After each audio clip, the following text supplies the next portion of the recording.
अस्सलाम वालेकुम क्लास। उम्मीद है कि आप सब लोग खैरियत से होंगे। हमने लास्ट टाइम कंप्यूटर साइंस का लेक्चर नंबर 6 डिस्कस किया था, जिसके अंदर हमने चैप्टर 1 की एक्सरसाइज को डिस्कस किया था। उसमें हमारा लास्ट क्वेश्चन रह गया था, उसको आज हम डिस्कस करेंगे। अगर हमारे पास टाइम हुआ तो हम नेक्स्ट चैप्टर को डिस्कस करेंगे, वरना इसकी एक्सरसाइज को हम सॉल्व करने की कोशिश करेंगे। तो आप अपनी बुक का पेज नंबर 12 खोल लें और इस पर कुछ लास्ट क्वेश्चन है, क्वेश्चन नंबर 10। क्वेश्चन नंबर हमारे पास 10 है। आंसर द फॉलोइंग क्वेश्चन इसमें आ जाएंगे। सबसे पहले आपका क्वेश्चन है जी, list step that should be follow to solve a problem. उन स्टेप को आपने सिर्फ नाम लिखने हैं जो कि आपको जिसको यूज़ करते हुए आपने प्रॉब्लम को सोल्व करना है। तो इसके लिए हमारे पहले 9 स्टेप थे जो कि प्रॉब्लम सोल्विंग के स्टेप स्टार्ट होते ही हमने किए थे। और इसके अंदर हमारे पास प्रॉब्लम सोल्विंग मेथड में आता है problem identification, number 2 specific requirements, number 3 analyze the program, number 4 design algorithm and draft flow chart, number 5 write the program, test and debug the program, उसके बाद implement the program, maintain and update the program, document the program। आपने सिर्फ उनके नाम लिखने हैं, step को define नहीं करना। ये आपके क्वेश्चन नंबर 1 का आंसर है। क्वेश्चन 1 का answer page number 1 problem solving method के अंदर पहले 9 स्टेप है, आपने उसको डिफाइन करना है। उसके बाद आप क्वेश्चन नंबर 2 पे आ जाएंगे। अब क्वेश्चन नंबर 2 है जी, what is analysis, describe importance in solving problem. Analysis क्या है? एनालिसिस मीन कि आपने प्रॉब्लम को मजीद फर्दर डिवाइड करना है, उसको अच्छी तरह समझना है, और ये हमारे पास इंपॉर्टेंट है। अगर आप इसको नहीं समझेंगे तो आप उसको एनालिसिस किए बगैर प्रॉब्लम को अच्छी तरह सोल्व नहीं कर सकेंगे। जब आप उसको एनालाइज कर लेंगे, देख लेंगे, इसको आप छोटे सब प्रॉब्लम में डिवाइड कर लेंगे, तो इसको आपको बहुत इजी हो जाएगा इसको सोल्व करना। ये आपका क्वेश्चन नंबर 2 का आंसर, आप उसके नीचे एनालाइज प्रोग्राम उसको आप पढ़ के आप लिख सकते हैं। उसके बाद हमारे पास नंबर 3 क्वेश्चन है जी,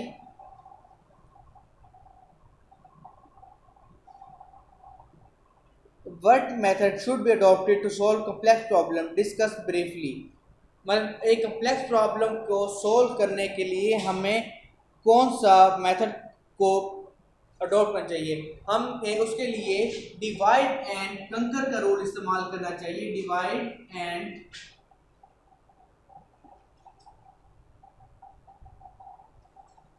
मतलब कि प्रॉब्लम को सब प्रॉब्लम में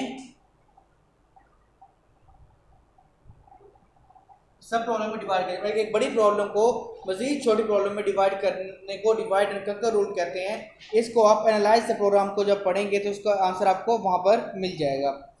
ये हमने डिस्कस पहले भी किया था। और उसके बाद नेक्स्ट क्वेश्चन हमारे पास है जी,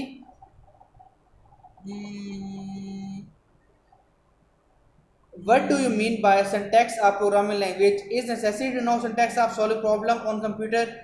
मतलब कि प्रोग्रामिंग लैंग्वेज का सिंटैक्स क्या है? मतलब कि सिंटैक्स हमारे पास क्या होते हैं जी? ग्रामेटिकल रूल्स होते हैं। उन ग्रामेटिकल रूल्स को यूज़ करते हुए हम अपना उसका कोई भी लैंग्वेज कंप्यूटर लैंग्वेज को लिखते हैं। जैसे हमारी इंग्लिश की ग्रामर होती है, उसी तरह इसका सिंटैक्स होता है, इसकी ग्रामर होती है। उसको यूज़ करते हुए हम अपना प्रोग्राम लिखते हैं, प्रोग्राम ड्रा करते हैं। और ये हमारे सिंटैक्स जानना बहुत ज़रूरी है। अगर आपको उस लैंग्वेज का सिंटैक्स नहीं आएगा तो आप प्रोग्राम नहीं लिख सकेंगे, और अगर प्रोग्राम लिखेंगे तो उसके अंदर एरर्स होंगे, मिस्टेक्स होंगी। इसलिए सिंटैक्स जानना बहुत ज़रूरी है। आपके पास नेक्स्ट क्वेश्चन है जी, differentiate run time error and logic error. Run time error और लॉजिक एरर में डिफरेंस बताना है। रन टाइम एरर मैंने आपको पहले बताया था। रन टाइम एरर कौन सा आता है? जब आप कोई भी मिस्टेक, मतलब कि वो एरर जो कि जब आप प्रोग्राम को रन करेंगे तभी आएगा जब आप उसमें कुछ गलत लगा दें। फॉर एग्जाम्पल 1/0 इसका इंफिनिटी आता है, ये कौन सा है जी? रन टाइम एरर है। या उसके अलावा आप उसको गलत वो वैल्यूज गलत दे रहे हैं, वैल्यूज गलत देने से क्या आ रहा है जी? आपका एरर गलत आ रहा है, इस वजह से उसे रन टाइम एरर कहते हैं। उसके बाद हमारे लॉजिक एरर क्या है? जब आप कोई जो प्रोग्राम की लॉजिक है उसको आप गलत डिफाइन कर रहे हैं, गलत ड्रा कर रहे हैं, लॉजिक आपकी सही नहीं है, तो वो कौन सा एरर होगा? लॉजिकल एरर होगा। उसके बाद नेक्स्ट क्वेश्चन है जी,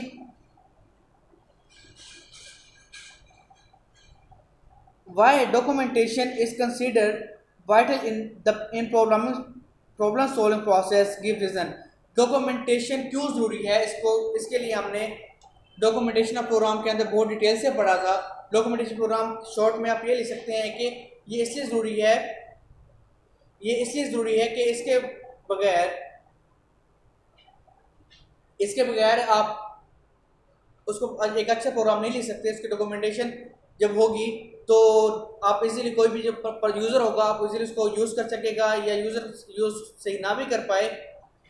तो डॉक्यूमेंटेशन आप प्रोग्राम बहुत ज़रूरी होते हैं हमारे लिए। जब डॉक्यूमेंटेशन के ज़रिए कि आप जो भी मतलब आपका यूज़र है या कोई अगर इन द केस वो दोबारा से मेंटेन करवाना चाहता है, अपडेट करवाना चाहता है, तो उसको जब डॉक्यूमेंट को पढ़ेगा तो इजीली अंडरस्टैंडेबल हो जाएगा उसको कि किस लैंग्वेज में लिखा गया है, इसका फ्लो क्या है, इसको कैसे कैसे हमने यूज़ करना है। इससे डॉक्यूमेंटेशन प्रोग्राम बहुत ज़रूरी है। उसके बाद क्वेश्चन नंबर 8 में हमारे पास 6 डायग्राम दिखाई गई हैं और कहा गया है कि इनको बताएं कि ये डायग्राम किस लिए यूज़ होती हैं, ये मतलब ये क्यों यूज़ होती हैं। सबसे पहले हमारे पास है जी एक डायग्राम ऐसे बनी हुई है। तो स्टूडेंट आपको पता ही था कि ये हमारे पास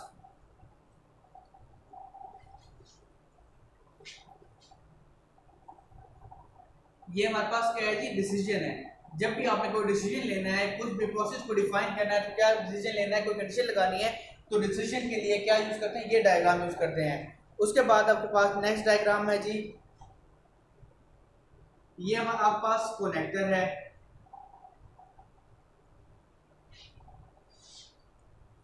उसके बाद ये आपके पास प्रोसेस है। एक इसी तरह की डायग्राम होगी इसमें डबल लाइन के साथ। ये हमारे पास क्या है जी, प्री डिफाइंड प्रोसेस है।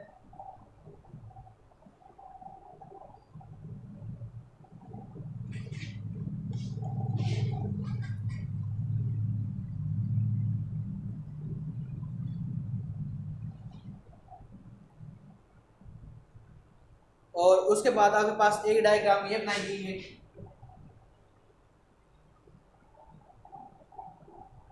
ये आपके पास डायग्राम थे जी off page on page connector. Mean कि अगर आपका ऑफ पेज या on page connector, off page off on page connector,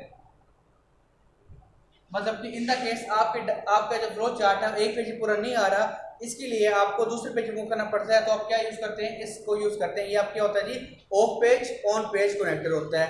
इसी तरह एक डायग्राम हमारे पास ये वाली है। ये हमारे पास क्या है जी, इनपुट और आउटपुट,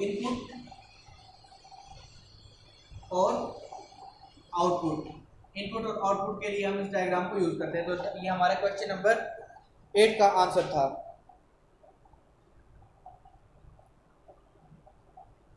अब क्वेश्चन नंबर 9 है जी, compare flow chart and algorithm. Flow chart और एल्गोरिथम को कंपेयर करना है। तो फ्लो चार्ट हमारे पास क्या होता है, पिक्टोरियल डायग्राम पिक्टोरियल की फॉर्म में होती है, उसको प्रेजेंट करते हैं। जबकि एल्गोरिथम क्या होता है, उसको आप अपनी सूडो कोड के अंदर, अपनी आम लैंग्वेज के अंदर एक उसका कोड लिख देते हैं, वो आपके पास होता है जी एल्गोरिथम।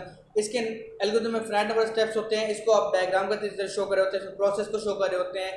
एल्गोरिथम में क्या ये प्रोसेस नहीं होते, जस्ट आप ये बता रहे होते हैं कि इसने किस तरह मूव करना है। ये फाइनाइट नंबर ऑफ स्टेप्स हैं, इसके अंदर इनफाइनाइट नंबर स्टेप्स होते हैं।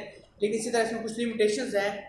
लिमिटेशंस के अंदर आपने पढ़ी भी थी कि फ्लो चार्ट में लिमिटेशन क्या होती है कि आपने एक बार फ्लो चार्ट बना लिया तो उसमें कुछ चेंजिंग करनी है तो उसको आपको दोबारा बनाना पड़ेगा। जबकि एल्गोरिथम में आप कुछ चेंजिंग करनी है तो उसमें इजी टू चेंज है, फ्लो चार्ट आपको दोबारा से ड्रा करना पड़ेगा।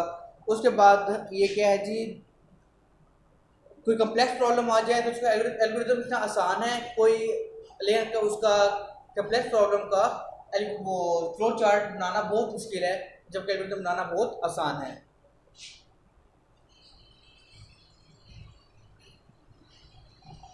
इसका नेक्स्ट वो है जी, write algorithm to calculate and distance covered by car moving and average speed of v and time the program should input average speed v and time t। आपने एक एल्गोरिथम ड्रा करना है जो क्या करेगा, आपका डिस्टेंस कवर करेगा जो कार की स्पीड और टाइम आपको बताया गया, स्पीड और टाइम के ज़रिए से आपने ये बताना है कि वो उसको डिस्टेंस कैसे कवर करेगा। तो स्टूडेंट इसको आप क्वेश्चन को नोट डाउन कर लें, ये पेपर के पॉइंट ऑफ व्यू से अक्सर आ जाता है। तो उसके लिए हमें क्या करना है,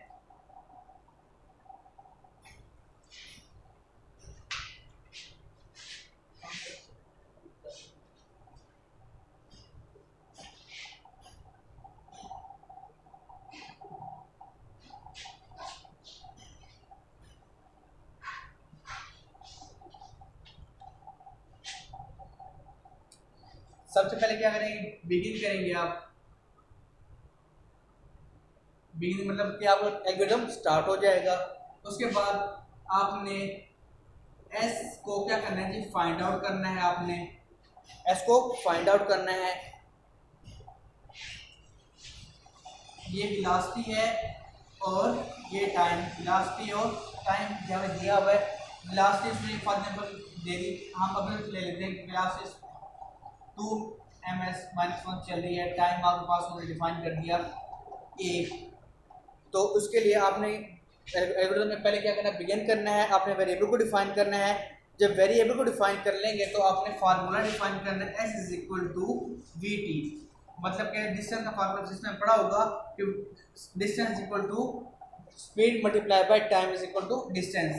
और इसी तरह ये जो आंसर आएगा उसको आप स्टोर करवा लेंगे आप एस के अंदर। एस के अंदर जब आपका आंसर स्टोर हो जाएगा तो वो उसके बाद उसको आप एंड कर दें। इसका जिस छोटा सा एल्गोरिथम में स्टार्ट होगा, हमने डिस्टेंस फाइंड आउट करना है, वेलोसिटी हमें दी हुई है, टाइम दिया हुआ है, तो s is equal to v t और ये एंड हो जाएगा। ये आपका क्या हो गया जी, एल्गोरिथम इसका हमने ड्रा कर दिया। तो ये हमारे पास एक्सरसाइज एंड हो गई है इसकी और आपने एक्सरसाइज को आपने लर्न भी करना है और इसकी रफ प्रैक्टिस भी करनी है। लर्न प्लस आर पी लाजमी करनी है। बहुत इंपॉर्टेंट क्वेश्चंस हैं, ये हर तक एग्जाम में रिपीट होते हैं। अभी हम चैप्टर नंबर 2 का थोड़ा सा पोर्शन स्टार्ट करेंगे। चैप्टर नंबर 2 का नाम है जी डाटा टाइप्स, असाइनमेंट।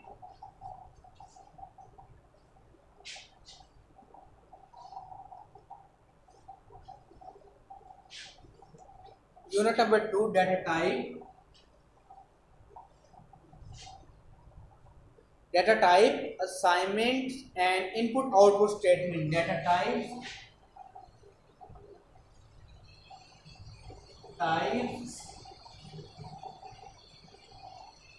assignment,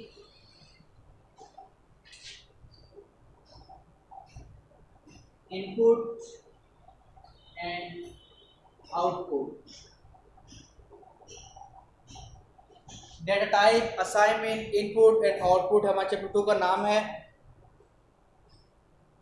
इसका हम पहले इंट्रोडक्शन देख लेंगे, उसके बाद हम इंशाल्लाह कल से इसको रेगुलरली स्टार्ट कर देंगे।